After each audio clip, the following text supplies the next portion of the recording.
が多分こう世の中にちょっと初めて認知こうされたのが、その先ほどご紹介冒頭あったアトリエビスクドールっていう大阪でさせていただいて、こう帯が浮いたようなプロジェクトがあるんですけど、まあ、それ考えた時ってやっぱりその教会みたいなものに興味がいまだにずっとあるんですけど、内外のことだったり本当のこの道路とある程度プライバシーを確保しながらつながることってできるんじゃないかなって。3分の1ぐらいこう傾斜地の土手になってたので、これ今時だったらこう擁壁を作って土地を 100% マックスまで埋め戻して建てるっていう、なんかそういう感じではなくて、ここの土地の特性を生かしながら周辺と何か開きつつ閉じるとか、ビスクドール以降はこう結構禁じ手にしてたんですね、あえて。でいろいろスタディすると住宅街のここではまあ結構やっぱりこれはいいんじゃないかなと、有効な手立てじゃないかっていうことでこれ縦形ですね、ピースを持ってきて躯体からちょっと固定して現場溶接して、なんでこういったそういうことか。はい、すごいね。まあ日々の生活の豊かさみたいなのを感じれるといいなっていう。右に見えてるのが構造の水平力で、要するに建物がちょっと出したりしてるんですね、それでよりなんか曖昧な領域性をこう獲得できるんじゃないかっていうの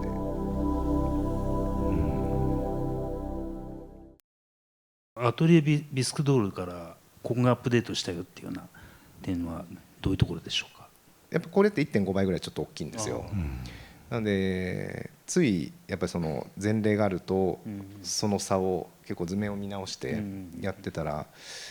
ああよくできたなって思いつつも、でも今のこっちのオビオンの方が芦田さんおっしゃったようにこうなんか居場所みたいなことはよりなんかこうアップデートできてるような気はしますね。でまさにその子どもたちは大人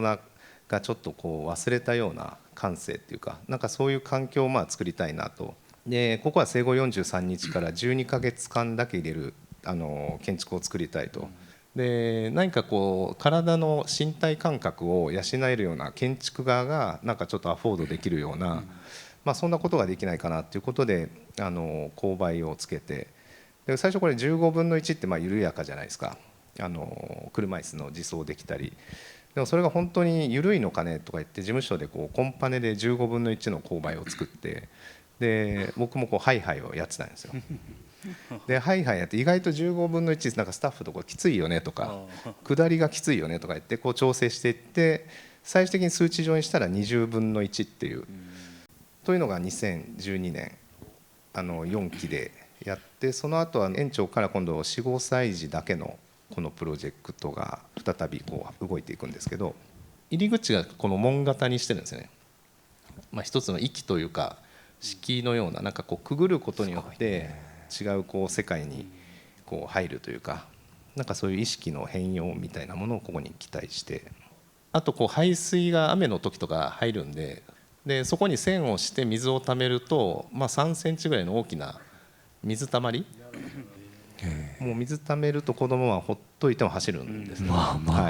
楽しいですね。そうなんですよね。今度2年後にエントランスの6基工事に日中なんか星座が見えるようなものができないかなということで、穴開けるだけだとあまり光らないんですよ、実験をやったら。それでこれはなんかビー玉をつけたらプリズム効果が生まれるんじゃないかっていうのをやって、で取り付けするその2時間だけ時間もらってスタッフと一緒にこう一生懸命ボンドでビー玉つけてるんですよ。自分たちで？僕らでですね僕らがこう1個ずつこう赤色のビー玉入れたり、すごいな。でこういった感じで、日中子どもと先生がこう星空をこう学んで、で時間によってはこの下に光がプリズム効果で、そうなんですね。じゃあ12年間ぐらいやってるってことなんですかね。そうですね。なので園長先生ももう同志みたいななので言ってくださるんでありがたいですし、やっぱり子どもたちのこの環境ってとても大事で、なんか0歳児のことを想像するのって本当難しいんだろうなと思って分かんないですよね。開口部の開け方とか外の景色の見え方とか、なんか風の感じ方とか、その辺どんなふうに考えられたんですか？自分に子供がいたっていうのが大きいかもしれないですね。なんか生まれたてって目が見えないんだとか、なんかその中でこういろんなもの触ったりとか、こうハイハイをしたり捕まり立ちをしたりみたいな、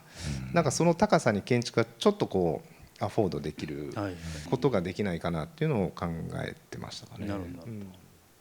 はい、でもう一つこれ地元これもすごいプロジェクトだけど。そうですね、僕も小さい頃ここにこう参加してたりしてるんですけど、2021年の頃見ると雨に濡れるから短冊はなんか防水用になったり、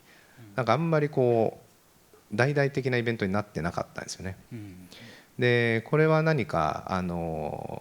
か私たちが動的に関わる必要性があるんじゃないかと。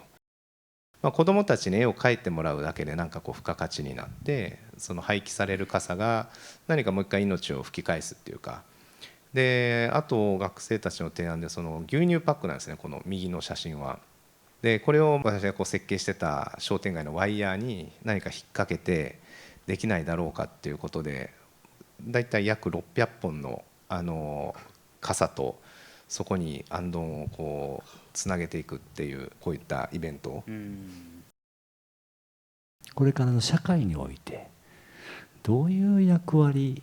だと思われてますか？福山にはもともとやっぱり一回出たことによって、何もない町と言われてたんですけど、でも実は当然いろんな良さがあって、それをなんかこうすくい上げていくのが建築、自分は建築を通してなんですけど、それってとても重要じゃないかなと。でいくらでもそれを声高に言っても一般の人に響かないじゃないですか。